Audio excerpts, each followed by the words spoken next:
Hello everyone, I'm Dan Nance. This is segment 4 of my life as a harness trainer in Chicago, Illinois. In this segment, I was going to start talking about the M99 scandal and what I went through during that scandal time period. But before I get into that, I received some emails from some people asking me how did I get started in the horse business, so forth and so on. So I thought best that maybe I explain how the Nance Racing Stable, the entire Nance family got involved in the business of harness racing. So let's get into that, and I'm going to go through the years a little bit before I work up to 1984 when everybody's wanting me to talk about the M99 scandal and what my involvement was and what I went through. But anyway, let's date back to 1972. That's really when it all started for harness racing for me. I was playing minor league baseball down in Florida in '72, and every chance I would get, I'd like to go out to the track. I remember my dad taking me to Sportsman's Park in the summertime back in the 60s when I was just a teenager. I remember that, and I kind of liked it. But, you know, I was all about baseball growing up. From the time I was a little league all the way when I was 21, 22, I was just all about baseball. Ate, slept, drank, lived baseball. That was it. Just wanted to be a ball player. And I did make it to the minor leagues, but that's about as far as it went. But when I was down there in Florida in '72, I'd go out to Pompano Park. They were racing quarter horses in the summertime back then. And I used to go over to Calder once in a while to the thoroughbreds when I had time. Go out there and watch the thoroughbreds kill the afternoon. And yeah, I even met Mickey Rooney one time over there at Calder at the concession stand buying a hot dog, standing there putting mustard on his hot dog. We chatted for about 5 minutes and everything. But yeah, it was a lot of fun and I really liked it. So when I went back to Chicago after the season ended in '72, my wife and I got married in December of 1972, late December. And right after New Year's, we headed down to Fort Lauderdale so I could get ready to start playing ball again, get ready for spring training. So we moved down to Fort Lauderdale, and we were living down there in January, February, and March. And then we'd go out to Pompano. My wife and I go out to Pompano as much as we can. And I started really falling in love with harness racing. She did too. She liked it a lot too. So I got released from baseball that spring. They released me. And then my wife and I headed back to Chicago, back home to Chicago. I still went to the track all the time, Sportsman's, Hawthorne, Maywood, all the tracks. I'd go as much as I can, my wife and I. And then we opened up a beef and sausage stand on the south side of Chicago in the summer of '73. Now, in the winter of '73, when they went to Aurora Downs to race at the Winter Wonderland of Harness Racing, Aurora Downs, I was out there in the wintertime, go out to the track out there and bet, watch the races. One day I was sitting in the grandstand, and some guy comes up to me. I can't even remember who it was back then. He come up to me and he says, "Hey, you want to go upstairs and watch Tony Salvaro call a horse race?" I looked at him. I go, "Yeah, I'd like that." So he took me up to Tony Salvaro's booth. He introduced me to Tony Salvaro, and I watched Tony call a race. It was very exciting, unbelievable. He had a tiny little announcer's booth too. It was real tiny. You can fit about 2-3 people in there. That's about it. But anyway, you know, Tony asked me, about myself. Are you involved in harness racing and all that? No, I'm just a fan. Love the game. I love it. Come out to the track as much as I can. I got a beef and sausage hot dog stand on the south side of Chicago. Oh yeah, really? Yeah. I said, yeah. I'll bring you guys up some beef sometimes. So from there, I started going up to Tony's booth quite frequently, talking to him, and I'd bring beef and sausage sandwiches up to him and the whole crew in the press box. Sulky Sam, you guys remember Sulky Sam from the Chicago sometimes? Great guy, Sulky Sam. He used to say, "Hey, don't forget those beef sandwiches tomorrow night when you come up." "Yeah, okay, Sam, I'll bring them." So I used to bring them up beef sandwiches all the time. And I spent a lot of time in Tony's booth. Started meeting a lot of people, drivers, trainers, just some racetrack people.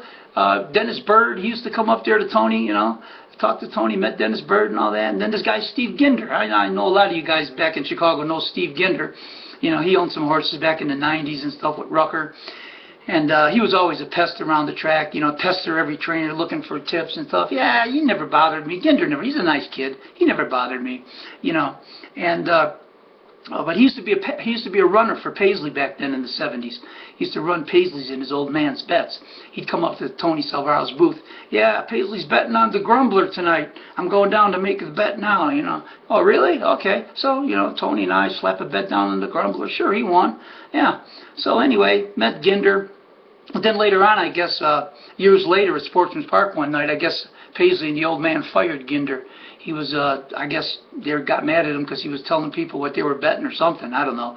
But his running days for Paisley and Paisley's dad ended. But getting back to how I got started in the business, so it all started when I started going out to Aurora Downs and meeting a lot of people in the horse business. And then after that, my brother, who was still in grammar school at the time, getting ready to go into high school, he started going out to the track too with me, you know, with me and my dad. My dad would take him out to the track on weekends, Washington Park, all this, you know. He'd sit up there and make $2 bets. We'd all sit there and started loving harness racing. Then, I think it was sometime in late 74, maybe early 75, talked my dad into buying a horse. Let's buy a horse, you know. So my dad, I don't know how he heard about it, how he got the name of the horse or whatever, but he bought this horse called Danita Senator, a real rat filly. I mean, maiden filly, real rat. And he paid $1,000 for her. I don't know who he bought him from. I can't remember, but he needed a trainer. So I told him, I said, hey, why don't you give Kelton Noble a call? Kelton, he lives in the same townhouse complex as I do around the corner. Give him a call, see if he'll train him for us. So my dad called Kelton up. Hey, Kelton, I bought this filly, you know, and I'm looking for a trainer. Can you train her for me? Wow, who's the horse, Chuck? Danita Senator. He tells my dad, well, Chuck, I really don't have room for any more horses in my barn. I don't have room for one, you know. I wish I could help you out, but you know what? Why don't you give Bobby Decker a call? He might be able to take her for you. See, Kelton knew what this horse was. He knew these horses. He knew that she was a complete rat. At least he was honest about it. At least he didn't say, yeah, bring her over. I'll suck a few months training bill out of you. No, he just said, nah, I can't make no money with this horse. This horse is a pig, you know. So my dad calls Cannonball Decker. Hey, can you train this horse for me? Bobby with that cigarette. Who is it, Chuck? Danita Senator. Yeah, I got room for her in the barn. Bring her down. Tell him to bring her down. I'll train her for $600 a month and 10%. Okay. So now we got a trainer. Oh, Cannonball Decker. Took the horse out to Cannonball. Now, she had to qualify at Aurora Downs. Qualifying time was 2:10. 2:10 back there for maiden fillies. He qualifies her, doesn't make it. Qualifies her again, doesn't make it. 3, 4, 5, 6 times. She doesn't make it. Can't get qualified. Cannot get qualified. She's out of chances. They only allow you 6 chances per meet. Well, Bobby goes up to the stewards and says, hey, you got to give me one more chance with this horse, will you? Can you give me just one more chance? I got this new owner, first horse the guy ever had. Give me another shot. So the stewards go, all right, Bobby, we'll give you one more chance and that's it. So he qualifies her. She makes it by the skin of her teeth. I think she went in 209 and 3 or 209 and 4. Barely made it. But she made it. She's eligible to race now. So he calls up my dad. Hey, Chuck, got the mare qualified.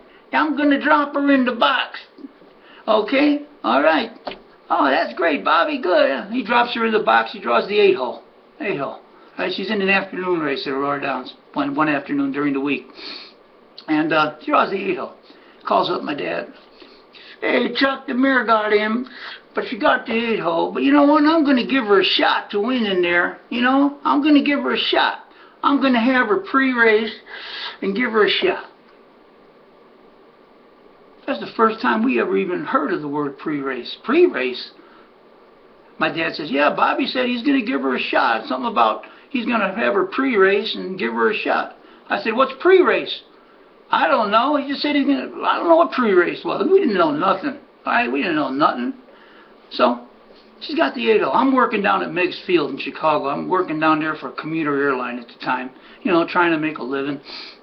And I was a station manager down there, Meigs Field. And I met this guy, Bruce Evans. He used to work in another commuter airline next to us at the counter there. And he's a big horse player, big gambler, Bruce Evans. He used to go out and bet $2,000 to win on the 1 to 2 shots, 2 to 5 shots, cinches, what he called cinches. Hey, bet 1,000, pick up 500. Bet 2,000, pick up $1,000.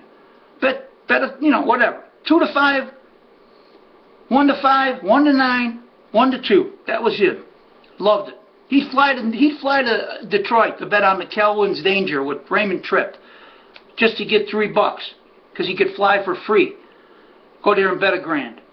Bet $2,000 on McElwain's Danger. But anyway, I met old Bruce. So I tell old Bruce, I go, hey, our horse is in. Is racing this afternoon. You know, I'm going to leave work early. I'm going to go down there. Bobby Decker said he's going to give her a shot. She got the 8-hole. I don't know nothing, you know. So I leave work. I take the long drive from downtown Chicago to Aurora Downs. I get there just about before the race goes off. I run in, put a $5 bet down on the mare, you know, and watch the race. Cannonball. Shoots right out of there, out of the 8-hole, right in the 2-hole. He got a hole. They let him right in the hole. Yeah, they let him right in the 2-hole. He gets a 2-hole trip. He pops out in the stretch. He wins 9-1. She should have been 39-1. 9-1. I'm all happy running through the grandstand. My dad's at work. He's not there. Scott's in school. He's not there. I'm the only one there. I run to the winner's circle. I get my first picture taken. Man, I'm just happier than the... Man, you know, the feeling is just unbelievable. Unbelievable. I walk into the grandstand. I see Bruce Evans. Hey, Bruce, what are you doing here? Well, I just came down. You said your horse is in. I want to see a race. I bet a couple bucks on it. He shows me a $200 win ticket on her. He's betting $200 to win. I got $5. He's laughing. $200 to win. Because I told him Bobby Decker said he's going to give her a shot. Yeah. No wonder why she was 9-9. $200 to win at Aurora Downs? So anyway. So she wins the race, right? All happy, everything. We got our first win, everything. Got the picture, you know, ordered the picture, everything, the whole 9 yards. But after that, forget about it. Meet ended at Aurora. Hawthorne was starting up. Bobby takes her to Hawthorne, puts her in to go.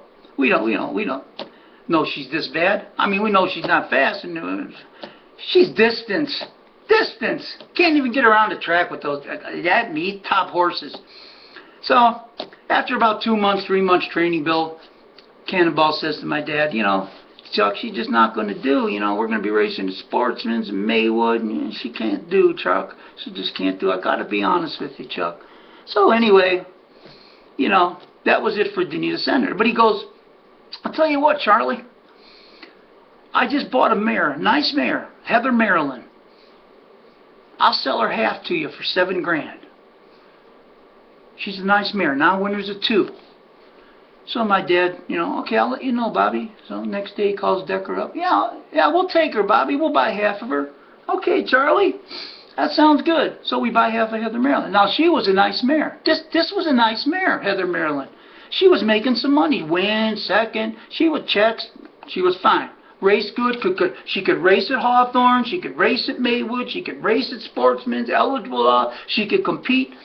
Unfortunately, the big fire at the Elgin Training Center where Decker was stabled with all his whole big barn of horses and his golden 2-year-old trotter, who was the best trotter around in Illinois, champion trotter he was.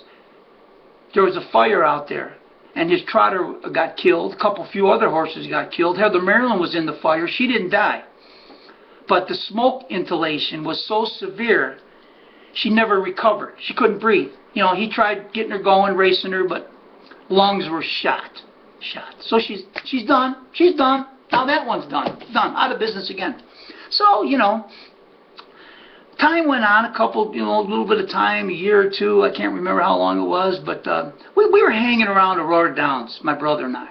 Hanging around Aurora Downs, meeting Kirby Croninger, Carlo Jensen, all those guys that were stabled out there at the training center at Aurora Downs. They stabled there, and there was a training center there when Aurora wasn't racing. So we hang around the barn, you know, learning everything we could learn, watching the grooms, watching Herbie. Herbie let me jog my first horse, General Bachelor, over there at Aurora Downs. Never forget it. Scared as hell. As soon as the horse picked up some speed, I was scared as hell. But, you know, he let my brother jog his first horse, and we hang around Herbie's barn and other guys' barn, just observing, watching, picking things up. He taught us about equipment. He taught us this and that. Yeah, old Herbie was a good guy. And so we hung around Herbie's barn, you know, learning as much as we can, going out to the track all the time. And then Herbie says to me one day, well, my brother and I, he goes, hey, he was getting his horse ready, this big old trotter in the cross ties in the aisleway. Now, this is a horse you guys should buy. Oh, yeah? Yeah. Trotter, nice trotter here, but he's a puller. He's a bad puller, and I got a bad back, and I just had enough. I can't take it. But you guys ought to buy this. How much? $1,000. I'll sell them to you for $1,000. All you got to do, he's just about ready to qualify. Train him a couple more times, drop him into qualify. So we go home, talk to my mom and dad. Hey, Herbie's got a horse he'll sell us. He said he's a nice trotter, you know, $1,000. Come on, let's go. We got to get another horse, you know. This, that, and the other. So we buy the horse, and we met this guy Jack, this kid Jack. I forget who he worked for. I don't know if he worked for Decker or some Herbie. I can't remember who Jack worked for, but he was a nice kid. We met him, started hanging around with him at the track. He was a groom and stuff. He knew his horses, you know. Hey, Jack, can you help us out with this horse? We'll get a stall there at Aurora. You help us out. Yeah, sure, I'll help you out, you know, help you train them, jog them, stuff, you know. Yeah, just help us out. You know, we want to learn. We want to, you know, and everything. Okay. So he'd help us train them, and I'd be out there training. Well, the only problem is this horse made breaks all the time. Just couldn't stay flat. We'd train him a couple miles here and there, and he'd stay flat, you know, but slower miles. And so we put him in the qualify. Sportsman's Park, he'd run. Put him in the qualify again, he'd run. Couldn't get him qualified. We might have even, I can't even remember that well, but he might have even gotten qualified one time, and then we put him in to go one start, and he just run all over the track, and then after that he had to qualify again, and then couldn't get him qualified. So that was that for that horse. So he was done. Now that's another one down to 2. But we're learning. My brother and I, we're learning. We're learning all about these horses. Oh yeah, everything there is. We're watching, we're observing, we're learning, we're picking it up, we're asking questions, we're doing it all. Okay. And then time went on, you know, we didn't have any horses. My dad bought another rat. Oh, I forgot about this one. He bought this horse off of Harold Brown, the Downer Packing Company. I don't know how he heard about this one. Somebody told him about it. But anyway, he buys this horse, cheap again, and hires this guy, Dave Mazza. I think Dave worked for Decker. That's how he met Dave Mazza. And this Dave Mazza wanted to go out on his own and be a trainer. So my dad hires him at $600 a month. You know, he's going to train him. He's going to get him qualified and get going with him. You know. And so Mazza gets a stall for him. Hey, Chuck, we need all new equipment. We need new coolers, blankets, harness, bridle. We need it all. Okay, so my dad shells out $1,500 for equipment. You know. So $600 a month, 5% for this guy, you know. He's got her a month, 2 months, still not qualifying him. Dad finally calls him up. Hey, Dave, what's going on? When are you going to qualify this horse? Well, he's almost ready, Chuck. He's almost ready. All right. Another 2 weeks goes by. Dave, is he ready to qualify? So now the pressure is getting to this guy to qualify this horse. You know, come on, it's been a long time now. 2 months training bill, 2.5 months training bill. He's not even ready to qualify yet. So finally, you know, the pressure gets to the guy. He's got to, you know, try to qualify this horse. He puts him in a qualifier in Maywood Park. And the damn horse couldn't even hardly get around the track. Didn't qualify, way in the back of the pack, hiking, crippled, dead crippled behind. Oh, well, there was an excuse, though, after the race. Hey, what happened? What happened, Dave? Well, this, that, and the other thing, Chuck. Well, I'm going to give him another shot in about a week or 2, you know. I'll give him another shot. I got to make some changes on him and stuff. Yeah, okay. So a couple of weeks later, he qualifies, tries to qualify him again, distance up the track, hiking all over, dead crippled. Dead crippled. We really don't know any better, but we're starting to learn now, and we could see something's wrong. Right? So anyway, the horse had a hairline fracture at a sesamoid behind. Sesamoid. Hairline fracture. Downer Packing Company, Harold Brown knew it. They want to unload this horse. Unload him. Sell him to some sucker. Sell him to some sucker. You know, that's one thing that the Nance Racing Stable never did, okay, was sell somebody a horse that was dead crippled, and we knew about it, with a broken bone, with this, that, sesamoiditis, you know, Never ever did we ever do that to anybody, and never would. Okay? But a lot of guys in the business are like that. They don't care. Unload them. Unload them. So that's what they did. They unloaded him. And this Dave Mazza's got this horse, lying to my dad for 3 months, 2.5, 3 months, lying to him. He knew the horse was dead crippled. Probably never even jogged the horse half the time. Just kind of sucked training bills out of my dad. You know. So my dad, after it ended with him, you know, he goes out to the barn there at Aurora to pick the horse up, get him out of the barn there, stop the bills, pick up the equipment, which he never even got half of it back. But he goes there to pick the horse up and pays Dave whatever he owed Dave, the rest of the money that might have built up, gives Dave a check, pays him off. He looks at Dave Mazza, my dad, Chuck Nance, nicest guy in the world you ever want to meet. Everybody in the world like Charlie Nance. He looks at Dave Mazza, he goes, Dave, gives him the thumbs down, he goes, you'll never amount to anything in this business, Dave. The way you did me wrong, the way you lied to me, and that you're never going to amount to anything, Dave. Thumbs down to you. Dave Mazza never amounted to anything.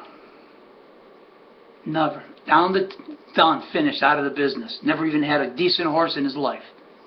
That's what happened with Dave Mazza. But anyway, we take this crippled horse to another barn with Jack.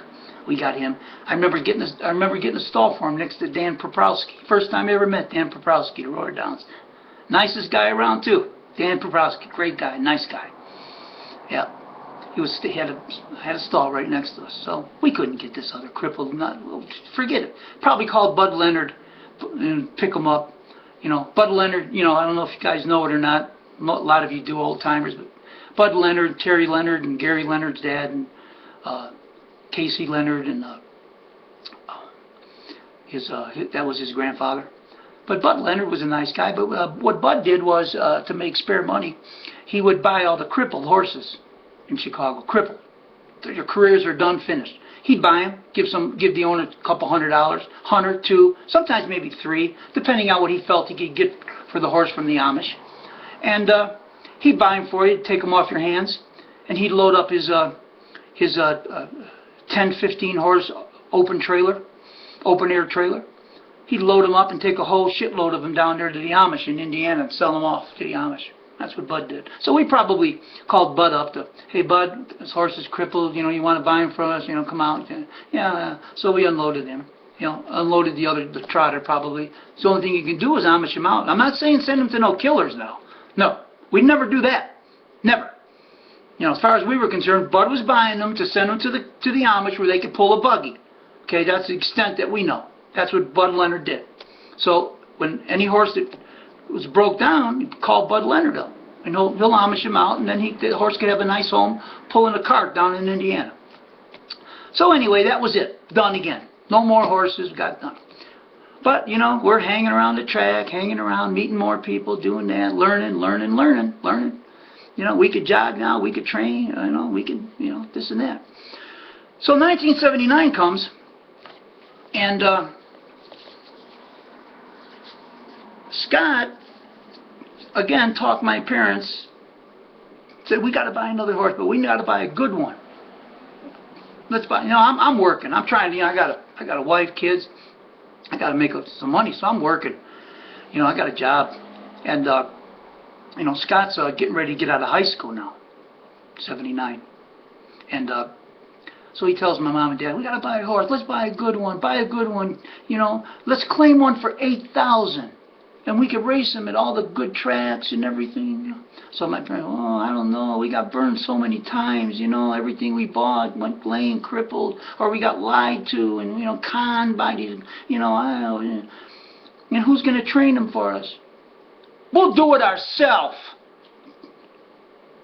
Me and Dan, we know what we're doing. We jog, we train now. We know about shoeing. We know all the equipment. We know it. We'll get our trainer's license. We'll get our trainer. We'll train them ourselves. We don't need these guys. Really? You guys will do it? Yeah. We'll claim one for 8. We got to get a stall. They got to give us a stall when we claim one for 8. We'll both table them at the racetrack with everybody else. And we'll take care of him ourselves. I'm out of school now. Dan can come out when he's not working and, on weekends or whatever, help me groom, train, jog, whatever we got to do, Dad, Mom. Okay, let's claim one for 8. So, find a horse for 8. Let's claim Going Steady In from Walter Paisley and Christy Doonan. Let's claim a nice horse, New Zealand horse, front runner, go to the top every race, to the top. Go out, we claim Going Steady In from Walter Paisley and Christy Doonan for 8,000. Walter Paisley owning with Christy Doonan trained. Paisley drove. Claim the horse. So, start racing him. Nice horse. I mean, Scott was putting guys up like Don Kukla to drive. And Don Kukla was almost winning with him. Second, third. Don Kukla. Yeah. Don was a nice guy. Nice guy, Don. Another guy. One of the nicest guys I ever meet.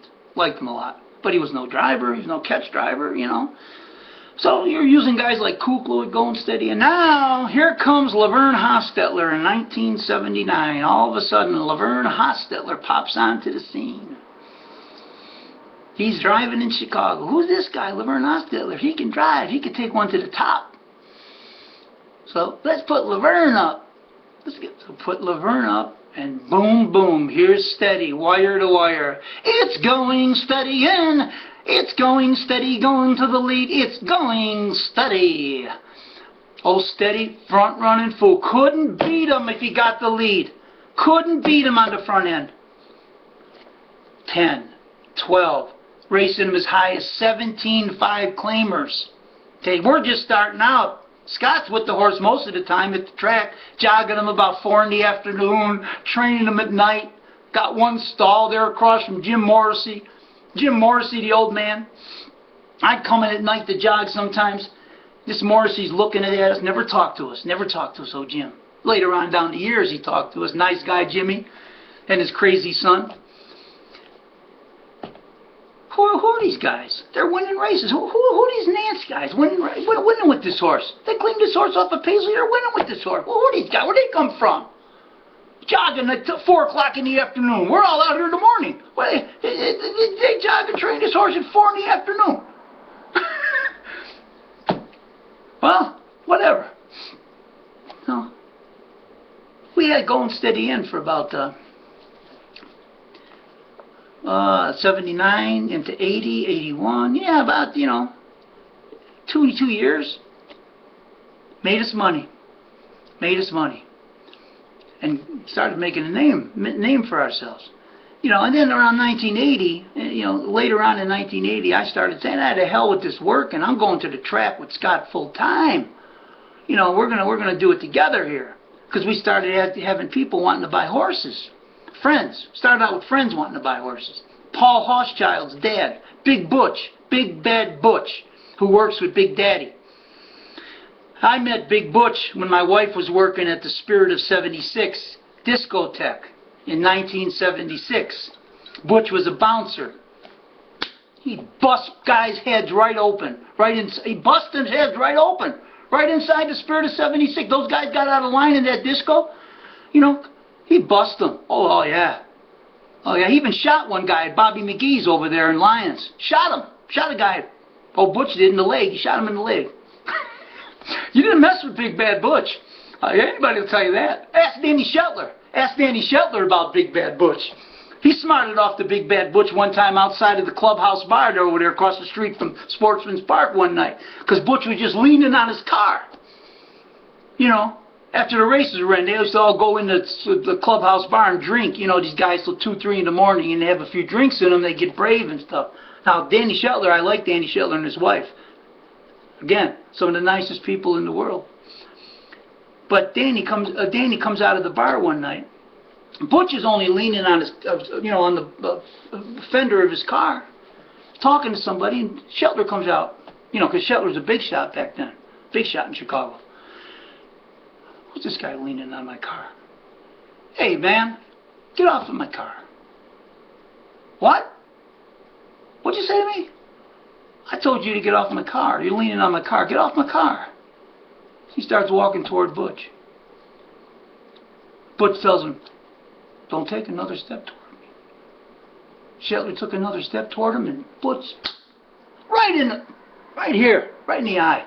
Shetler goes down. Oh yeah. Knocks him right out. Butch has got to go see the stewards the next day. You know, well, whatever happened, I don't remember what happened with that incident. I don't think he got in any trouble or nothing, but I don't even know if Danny wanted to press charges and call the police. I don't know. But he clubbed. But anyway, big bad Butch. His dad, we used to go to Arlington Park all the time. His dad, rest his soul. Nice guy. He wanted to claim a horse for Scott and I in 1980. And he says, I want to claim a horse for you boys. I got a feeling this Nance name is going to go places in this business. Let's claim one. You guys like anything? So we tell him, yeah, claim this Drifted In. Drifted In. He's only in for 8. Claim him. So he claimed him for 8. You know, claimed Drifted In. That was another horse we had. So he's about one of the first horses besides Steady in the barn. Butch's dad claims him for us. We got win picture with Tim Wheeler. Tim Wheeler drove him for us and stuff. So we got Steady racing, Drifted In. Then before you know it, here's my buddy Bruce Evans from down there at the airport. You know, always out at the track now all the time. You know, track betting, gambling, out there watching Steady race in the pictures. I got him in all my win pictures. He wants to buy a horse now. So he was okay. So another friend of mine. I got Butch, friend of mine I met in '76. And then here comes Bruce, another friend from the airport. Hey, Scott, got a guy, a friend of mine, wants to claim us one. Oh, yeah? How much you want to spend? He'll put up 10, 12 grand for one. We'll claim us one for 10, 12. Well, let's find him a horse. Okay. So, oh wait, let me go back a little bit. He wanted to get in, so he went partners on us with a horse called Toolbox that we bought outright for 5 grand from Dwayne Pletcher. Didn't big ass bow tendons up front. I mean, you talk about a horse with bow tendons. This horse had bows up his ass. Okay. So anyway, we buy this Toolbox. Scott puts Danny Knox up to drive. Danny's first starting out. Scott puts Danny Knox. No, Laverne drove him first start. I take that back. Laverne drove him first start for us. Maywood Park. Win. Paid $24. First start out of the box. Bows and all. Wins for us. $24. Laverne up. Then Danny drove him after that and win with him. Before he broke down on those bows. We got a couple wins out of him. Some other checks. Second, third. So we made some money with him. Cashed some tickets. We were happy with that. Bruce was happy. So now Bruce wants to claim a good one. So, okay. We'll find one for 10, 12. We go and, claim Uncle Harvey for $12.5 from Sterling Book. Claimed him. First start, stick him in for 16. At that time, you had to raise him at least 10% off whatever you claimed him for. You had to raise 10%. But we didn't just raise 10%. We raised him up to 16. Put him in for 16 first start. He run off and hit. So now we put him back in the next week. We figure nobody's claiming this horse. We just claimed him for 12. We win him from 16. Nobody's claiming him. Put him back in for 16. Steal another purse. 8 grand, 9 grand, whatever the purse was back then. Oh, Bruce is happy, and everything. We put him in for 16. He wins again, 16, but gets claimed. Book claims him back. Sterling Book claims him back. So mad, so hot that he figured we made him look bad, he had to go claim the horse back for 16. Book never liked us, and especially he didn't like Scott, because he didn't know me that well. He knew more about Scott, okay, and that. So he never really liked us. But later on down the years, we became great friends with Red Book. Oh yeah, great guy, Red Book. Yeah, I mean, let's be honest. The man liked to get a little nasty with horses. He got a little rough with them. But other than that, you won't find a nicer guy and a guy that'll help you like Red Book. Red Book will help you out any way he can. And anyway, we claim that he claims the horse back. So now we're looking for another one for Bruce. And he's got Coeur de Leon, the trotter, the nice trotter, Coeur de Leon. He had him in for 10. We claim him, like the following week. Greg Jacobson picks the horse up. You know, the horse is pulled up after they pull the number. You got to give the guy the claim slip. So, hey, Greg, go pick this horse up and take him back and, you know, cool him out and stuff. All right. Greg gives him the claim slip. He looks at it. Nance. Red says something to Greg like, "You tell that son of a bitch." So we clean Coeur de Leon. Win with him first start out of the box. Win with him a couple races. You know. So we're up to like 1981 now. Now we started getting more and more people. You know, a few people, mostly friends, you know, because we were first starting out, mostly friends, buying us some horses to train. But we're winning, we're making a name for ourselves. And then, I think it was 83, Scott went to Detroit with a friend of his to race a couple horses down there. Left me at Sportsman's Park with the Going Steady, who was starting to go way downhill now. He's crippled, going way downhill. He even had developed a sesamoiditis in the back leg. I'm over there at Sportsman's. Steady's just about done. I think I had one other horse there. I can't remember who it was. And Scott's in Detroit racing. And Joe Leone, the program guy, sold programs in Chicago. Many of you know him. Old Joe, great guy. Rest his soul. Oh, Joe says to me one night, he goes, "Hey, listen, I got some people, they're looking to buy a horse, and I recommended you and your brother. I told them to go talk to you guys. They're looking to buy a horse." I go, "Really, Joe? Oh, thanks a lot." "Okay, well, can I tell them? I'm going to see them tonight. They're going to come in for the races. What should I tell them?" "Well, set something up. Tell them to meet me, whatever, tomorrow night at the track here. I'll meet them in the grandstand. We'll talk." So, sure enough, next day, the Czars, great family. What a great family. They meet me and talk to them and go, "Okay, what are you looking to do? You know, well, we want to claim one, maybe start out with one for 8, 10, you know, typical, you know, that's how guys want to start out. They don't want to put up 20, 30. All right, we'll find them. So I'll keep an eye out and I'll give you a call as soon as we find something. You know, of course, we want to find something good, something that we, you know. So I call Scott up and I say, "Hey, listen, I think it's time for you to get your butt back here to Chicago. Forget that Detroit crap out there with Steve. Okay, and get back here. I got an owner for us. I got some people, they got money. They want to start out with one, and they're going to keep going from there. All right? So come back." And then Scott said, "Oh, all right, whatever, yeah." So the next day, Scott called me, "Hey, listen, I got this horse. I see this horse out here. He's a front runner. He's a nice, black, good-looking horse, you know. I could buy him outright. He's racing. I don't know. I think he was in for 10 maybe. He was in between 8 and 10s out there. But I could buy him outright, and then we could bring him back right away. Because if I claim him, we can't bring him back. We could bring him back right away. He's a nice horse. We'll make money for it." All right, I'll tell these guys about it. So I called the Czars up. "Hey, my brother found a horse out in Michigan. He's winning. He's a nice horse. I think we could do good for him. He could buy him outright too. I can't remember if it was 8 or 10. So he buys the horse outright from the trainer out there and ships him back. So their first horse channel victory. We did really well with him. He had bow tendon too. Here's another one with a bow, but he's racing on these bows. You know, they're set, they're hard, they're set, not a problem. And we keep them sound. We keep them clean. Okay. So we started racing that horse for them, and he starts winning, making the money. Now they're ready to buy another one later on in the year. End of 83, I think it was. Yeah. They're ready to buy another one. So, the Nance Racing Stables, you know, starting to get well known, starting to roll, you know, a few horses here, there, you know.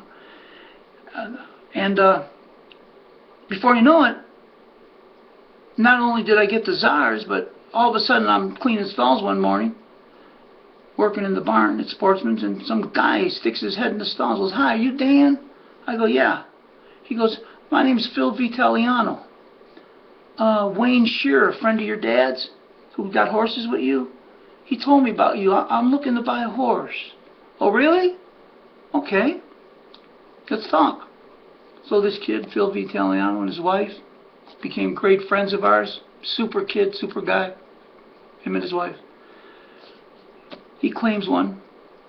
We claim him GT Bullet from Marco Mara for $12,000. GT Bullet. Nice horse. Big front runner, closer, whatever you want him to do. Nice horse. We claim him. First start, we put him in. We don't win with him first start. You know, that was kind of disappointing because most of the time we won first start right off the claim. But we made a couple changes on him. We called in Dan Benefield, and did a little more vet work on him. Found out he had a little problem behind. And, you know, we had him in for like 16 or 17 off the claim. Second start, Laverne up. They turn for home on the front end, it's so-and-so. Racing in second is so-and-so. On the far outside, GT Bullet is cooking up a wicked brew. It's GT Bullet in front. Oh, Gil Levine. GT wins the second start for Phil. Happy. Phil starts buying horses too. So, the point of it is, that's how we got started in the business. Took you through when we started off on our own, late 79 into the early 80s. By that time, Scott got his trainer's license. I had my trainer's license. We're working together as a team. Never a problem, okay? You hear what I'm saying? Never a problem with us. Okay, no positive tests, no nothing, okay? Winning races from 79 up until 1984, never a problem with us. Oh, by the way, before I get into the 1984, in 83, Phil Gagliardo shows up. Our friend Racetrack Phil, he shows up. He wants to get a horse and have the Nances trained because he said, these kids, they work hard. They're hard workers. They want to make a name for themselves. This is who I want to be with. So Phil came along, and he bought his first horse, claimed Heather Molly from Jim Reynolds. Okay, and then it was Heather Molly. Then Phil Gagliardo, he knew he was friends with Dennis Bowen, who you all know that how I feel about Dennis Bowen, and I'm going to get into that when I start talking about what I went through with the M99 scandal. But Phil brought Dennis Bowen into the barn. This was in 83, late 83. So in late 83 at Maywood, we had a nice little stable. We were taking, I don't know, 7, 8 head, 9, nice size stable, 9 maybe, 10, over to Hawthorne meet for 84 meet starting. I had claimed Matchtown at the end of 83 from Earl Luttrell, my favorite horse. Loved Matchtown. Claimed him from Earl Luttrell and Walter Paisley. My all-time favorite horse, Matchtown. What a little brute he was. Could close like a freight train. Ask Ronnie Marsh. Dead last at the top of the stretch at Sportsman's Park, come flying. And he could race in the front end if you wanted him to. But what a closer this horse was. What a motor. Oh, Earl Luttrell. Yep. He distanced the night I claimed him at Maywood. Distanced. I win with him. Before we left, I don't know if it was the next start or the second start, but it might have been the first start off the, I don't know. But I win with him, first start off the claim. Then he went to Hawthorne. So, the point is we had a nice little barn going at the end of 83. We were starting to roll. The Nance Racing Stable was on their way. Team Nance. Never a problem. You understand me? Oh, I'm going to take that back. The only problem I had, in the fall of 83 at Maywood, I had this horse, Gold Creek Pat, that we bought at the Meadowland sale for Phil Vitaliano, the kid that claimed GT Bullet. I was racing him. I would win with Gold Creek. He was another one I won with. Nice. One day, the IBI shows up in the barn at Maywood. They want to search the trunks. Well, what is this? Yeah, here, I'll sign the paper. Go ahead, search the trunks? For what? So they searched the trunks. Of course, they didn't find nothing. They took every bottle of blue lotion. Blue lotion is a liniment that you buy at the tack shop. It's like, you know, for sore muscles. You rub it on the horse's stifles, you know, stuff. Blue lotion. They took 10 bottles of blue lotion out of the barn. I'm wondering, what is this? So now the stewards call me in.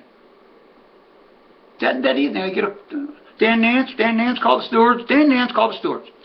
Yeah, what's up? Yeah, Dan needs to come up here. So I go up there.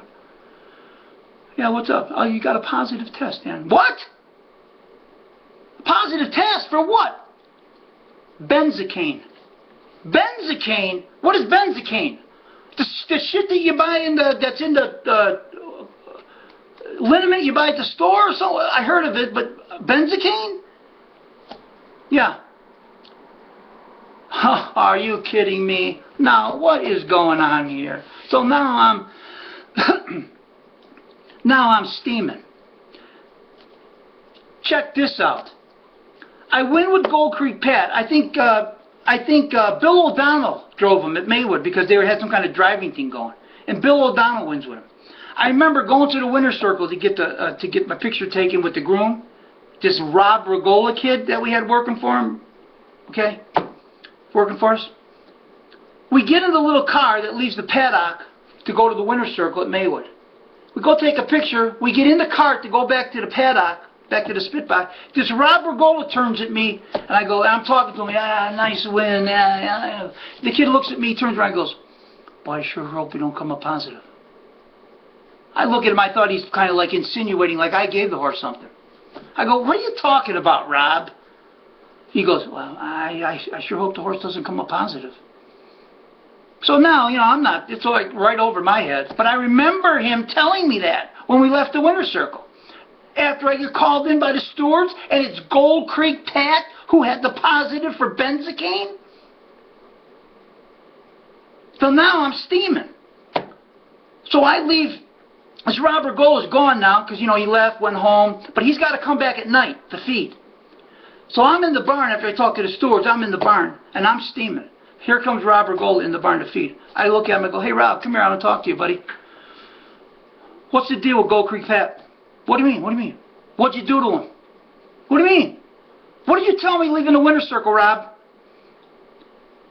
I hope this horse don't come apart. Did you give him something, Rob? Did you do something to him? Why?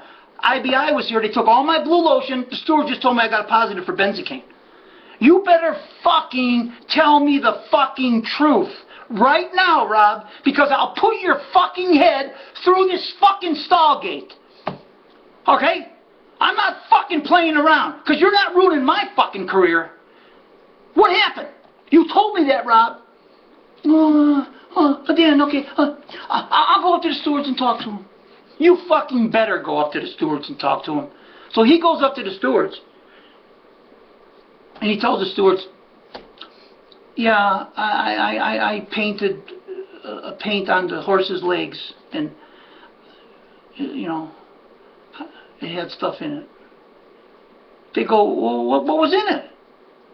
Well, I mean, where'd you get the stuff? Where'd you get this liniment from? He goes, I got it from the Pernice farm, out at the Pernice farm, the Tony Pernice farm. That's where I got it. And the stewards go, so you got liniment from the Tony Pernice stable, because you're friends with, and you brought it into Nance's stable and you were using it on this Gold Creek Pat horse up until race time? And you knew it could come up positive? You get back up here tomorrow night and you bring Dan with you.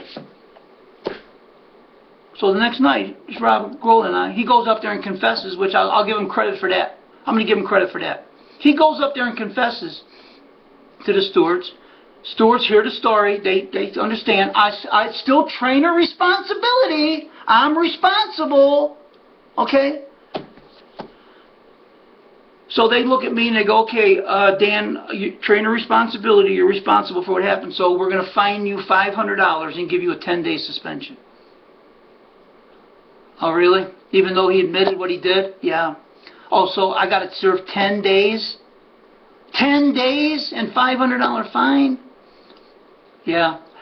All right, well, I guess the rules are the rules. So I had to take a 10-day suspension and a $500 fine for what Rob Agola admitted to putting on the damn horse's leg. So what they do to Rob is, now they turn to Rob and they go, we're suspending you for 1 year.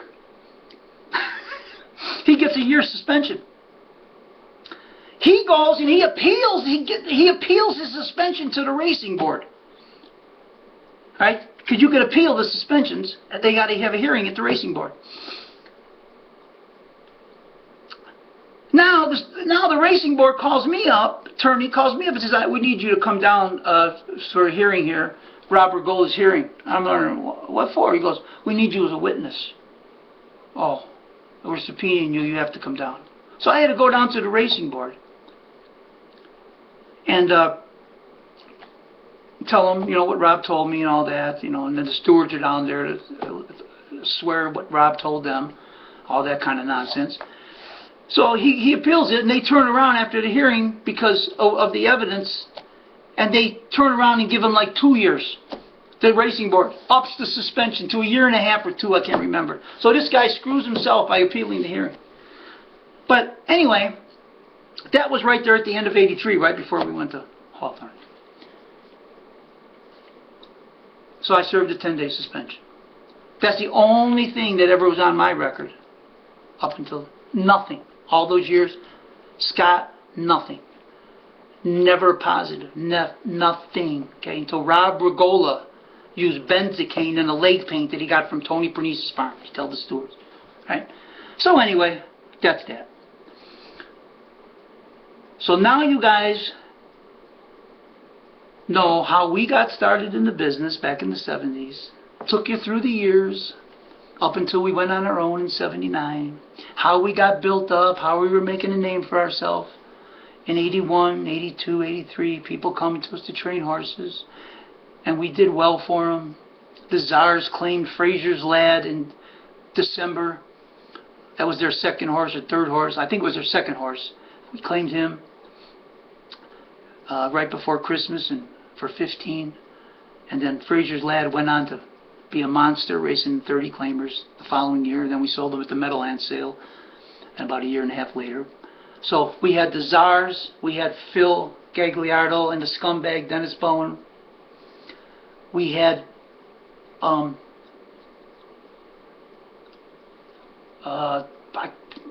we had our own horses we owned.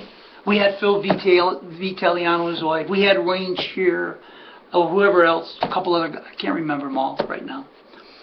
So we were rolling. We were doing good, making a name for ourselves. Mind's our own business, never had a problem with anybody. Everybody liked us, wanted to hang around us, everything like that. So that's going to be the end of this segment. So now you got the background of me and the Nance Racing Stable. In the next segment, I'm going to take you to the M99 scandal in 1984 and what I went through. So until then, I look forward to seeing you guys in, I should say, segment number 5. Until then, so long, everybody.